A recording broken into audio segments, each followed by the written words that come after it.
और इसी तरीके से एक हदीस रिवायतों में आती है कि अल्लाह के नबी सल्लल्लाहु अलैहि वसल्लम ने इरशाद फरमाया, क़ियामत के दिन हशर के मैदान में 3 आदमी ऐसे होंगे जो मुश्क के टीलों पर बैठे होंगे, इधर से उधर उधर से इधर घूमते होंगे। और उन 3 आदमियों को देखकर अव्वलीन व आखिरीन उन 3 आदमियों को देखकर अंबिया, सिद्दीकीन, शुहदा, सहाबा तमाम लोग रश करेंगे। वो 3 आदमी कौन हैं? पहले अल्लाह के नबी सल्लल्लाहु अलैहि वसल्लम फरमाते हैं वो आदमी हैं जो लोगों को 5 वक्त नमाज के लिए अजान देकर नमाज के लिए बुलाता है, जिसको हम मुअज्जिन कहते हैं। दूसरा वो आदमी जो लोगों की इमामत करता है। तीसरा वो आदमी जो किसी आदमी का गुलाम है और वो अपने आका का भी हुक्म पूरा करता है और अल्लाह का भी हुक्म पूरा करता है। इसके बारे में, इन तीनों जमातों के बारे में अल्लाह के नबी सल्लल्लाहु अलैहि वसल्लम फरमाते हैं कि इन तीनों जमातों को अल्लाह रब्बुल इज़्ज़त कहाँ बिठाएंगे? हशर के मैदान में मुश्क के टीलों पर अल्लाह बिठाएंगे और वो लोग इधर उधर घूमते होंगे। उन लोगों को देखकर तमाम दुनिया के लोग हसरत करेंगे। अब ये नहीं कहा जाता कि भाई इस फजीलत से उलमा हो या मुअज्जिनीन हो या गुलाम, ऐसा गुलाम जो अपने आका की भी फरमाबरदारी करे, अल्लाह की भी फरमाबरदारी करे, उसका मकाम व मर्तबा नबी से बढ़ जाए, सहाबी से बढ़ जाए या बुजुर्गान दीन से बढ़ जाए, ऐसा नहीं हो सकता। एक जुज़वी फजीलत हो सकती है, कुल्ली फजीलत अलग है, जुज़वी फजीलत अलग है। तो इसी तरीके से हज़रत उमर रज़ियल्लाहु अन्हु के बारे में जो कहा गया वो जुज़वी फजीलत है। अब यहाँ रुक कर मैं हालात के पेश नज़र कुछ बातें कहना चाहता हूँ। अल्लाह के नबी सल्लल्लाहु अलैहि वसल्लम ने इरशाद फरमाया कि 3 जमातें हशर के मैदान में ऐसी होंगी जिनको अल्लाह मुश्क की टीलों पर बिठाएंगे। पहली जमात मुअज्जिनीन की, दूसरी जमात इमामों की, तीसरी जमात ऐसा गुलाम जो अपने आका की भी फरमाबरदारी करता हो और अपने अल्लाह की भी फरमाबरदारी करता हो। अब तीसरी जमात जो है ग़ुलामों की, आज के ज़माने में ग़ुलामों का सिलसिला नहीं है, ग़ुलामों का सिलसिला सब बंद हो चुका है। आज के ज़माने में पूरी दुनिया के इंसान आज़ाद हैं, आज़ादी से ज़िंदगी गुजार रहे हैं। अब रही 2 जमातें, एक मुअज्जिनीन की जमात और एक इमामों की जमात। अल्लाह के नबी सल्लल्लाहु अलैहि वसल्लम की तरफ से इतनी बड़ी फजीलत बताई जा रही है, इतनी बड़ी फजीलत कि हशर के मैदान में मुश्क के टीलों पर बिठाया जाएगा उन लोगों को, और उन लोगों को देखकर दूसरे लोग, बड़े लोग भी हसरत करेंगे कि भाई कौन सा ऐसा अमल था इनका, इसकी वजह से इनको मुश्क के टीलों पर बिठाया गया। इतनी बड़ी फजीलत अल्लाह की तरफ से, अल्लाह के नबी सल्लल्लाहु अलैहि वसल्लम की तरफ से दी जा रही है। तो आज हमको सोचना है कि हमारा अमल क्या है, इन दोनों जमातों के ताल्लुक़ से हमारा अक़ीदा क्या है, हम क्या समझते हैं। आजकल का ज़माना ऐसा हो चुका है कि मुअज्जिन हो या इमाम हो, इनको लोग जो है ग़ुलाम समझते हैं, नौकर समझते हैं। मुअज्जिन को जैसा चाहे हुक्म दिया जाए और इसी तरीके से इमाम को जैसा चाहे बुरा भला कहा जाए। लोग जो है इसमें किसी किस्म से जो है पीछे नहीं हटते। अल्लाह के नबी सल्लल्लाहु अलैहि वसल्लम की तरफ से ये फजीलत उनके बारे में सुनाई गई। थोड़ी देर के लिए सोचें कि अगर अल्लाह के नबी सल्लल्लाहु अलैहि वसल्लम की तरफ से ये फजीलत इनको सुनाई गई है, इतना बड़ा इनका मकाम है, इतना बड़ा इनका मर्तबा है, तो कल हशर के मैदान में तो इनको ये चीज़ मिल जाएगी। लेकिन हमारा क्या हाल होगा? हम जो है सुबह से शाम तक या तो मुअज्जिन को बुरा भला कहते रहते हैं, या तो इमाम की जो है बुराई करते रहते हैं, गीबत करते रहते हैं। यहाँ तक कि फरमाया जाता है, किताबों में लिखा हुआ है मसला, जो आदमी जिस इमाम की गीबत करता है उस इमाम के पीछे उसकी नमाज नहीं होती। अगर पूरी ज़िंदगी उस इमाम के इक़्तिदा में आदमी नमाज पढ़ता रहे लेकिन उसकी नमाज नहीं होती। अब हमको फैसला करना है कि हम जो है मुअज्जिनों के साथ कैसे रहना है, इमामों के साथ कैसे रहना है। और बहुत सारे लोग जो हैं इमामों से और मुअज्जिनीन से बहुत जलते हैं और बहुत ही हसद करते हैं। किस्म किस्म की जो हैं उनके अंदर जो है शुकूक व शुबहात रहते हैं। और सबसे बड़ी और बुरी बात ये है, लोग यही समझते हैं कि मस्जिद का मुअज्जिन है तो हमारा हुक्म मानना पड़ेगा।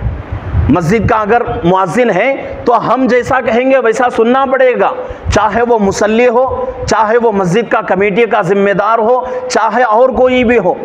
बहुत सारे लोगों के अंदर, मैं ये नहीं कहता कि तमाम लोग ऐसे हैं, ऐसा नहीं, बल्कि बहुत सारे लोग ऐसे हैं जिनके दिलों के अंदर ये रहता है कि मुअज्जिन हमारा गुलाम है, मुअज्जिन हमारा नौकर है। और बहुत सारे लोग ये समझते हैं कि इमाम हमारा नौकर है, हम जैसा चाहेंगे वैसा जो है इमाम को करना पड़ेगा, मुअज्जिन को करना पड़ेगा। हज़रत मुफ्ती सईद अहमद साहब पालनपुरी रहमतुल्लाह अलैह, जो दारुल देवबंद के शेखुल हदीस थे, बुखारी शरीफ हज़रत पढ़ाते थे और सदर मुदर्रिस भी थे, और आपकी पूरी ज़िंदगी हदीस की खिदमत में गुजर गई, पूरी ज़िंदगी। और आप जैसे ही मदरसा शुरू होता था, देवबंद का मदरसा, आखिर ख़त्म होने तक यानी छुट्टियां रमज़ान की आने तक कभी जो है सफ़र नहीं करते थे, कोई एक दिन भी सबक नहीं छोड़ते थे। इतनी पाबंदी से आखिरी ज़माने में इतना कमज़ोर हो चुके थे हज़रत कि हज़रत जो है सही तरीक़े से चलना मुश्किल हो चुका था और आपके बदन के अंदर वो ताकत नहीं थी, लेकिन फिर भी पाबंदी से आते थे, आकर एक दिन भी सबक नहीं छोड़ते थे, पाबंदी से आकर पढ़ाते थे। और पढ़ाकर जब छुट्टियां हो जाती, अगर कोई किसी भी जो दूसरे मदरसे वाले जलसे का तकाजा रखते या कोई और जो है तकाजा रखते, तो हज़रत जो है मदरसे के अय्याम में, मदरसा जब चलता था उसके दरमियान में कभी जो है आने की कोशिश नहीं करते। कभी हो सकता था कभी जो है इधर उधर आए हों, लेकिन जितना हज़रत जो है पाबंदी करते थे उस हिसाब से कि हज़रत जो है दर्स के दिनों में, सबक के दिनों में हज़रत कहीं बाहर तशरीफ़ नहीं ले जाते थे। जब छुट्टियां हो जाती उसके बाद आप सफ़र करते थे। अब आपका मकाम व मर्तबा पूरी दुनिया के ऊपर छाया हुआ था, पूरी दुनिया आपको मानती थी। सिर्फ हिंदुस्तान के, इंडिया के उलमा, इंडिया के मुसलमान नहीं, बल्कि पूरी दुनिया के उलमा जो है आपको मानते थे। इतना बड़ा मकाम था आपका। आप अपनी किताब में लिखते हैं कि इमाम का मकाम इतना ऊंचा है कि आजकल लोग नमाजों का वक्त मुतय्यन करते हैं। जैसे ही वक्त हो गया, मुअज्जिन आकर इकामत कहेगा, इमाम आकर क्या हो जाएगा, मुसल्ले पे खड़ा हो जाएगा, नमाज पढ़ा देगा। बल्कि ऐसा नहीं होना चाहिए। इमाम आएगा, इमाम आकर मुक्तदियों को देखेगा, देखकर फैसला करेगा कि भाई कौन से वक्त में जमात खड़ी होना है। उसके बाद इमाम मुअज्जिन को इशारा करेगा, उसके बाद जमात खड़ी होगी। ये मकाम लिखा गया है। तो ये इतना ऊंचा मकाम जो है उलमा का और मुअज्जिनों का और इमामों का बताया गया है। लेकिन आजकल लोग जो है इतनी जो है अपनी ज़बान से गंदी गंदी बातें उलमा के ताल्लुक़ से, इमामों के ताल्लुक़ से, मुअज्जिनों के ताल्लुक़ से निकालते हैं, गालियाँ तक बक देते हैं। उनको जो है समझने की ज़रूरत है।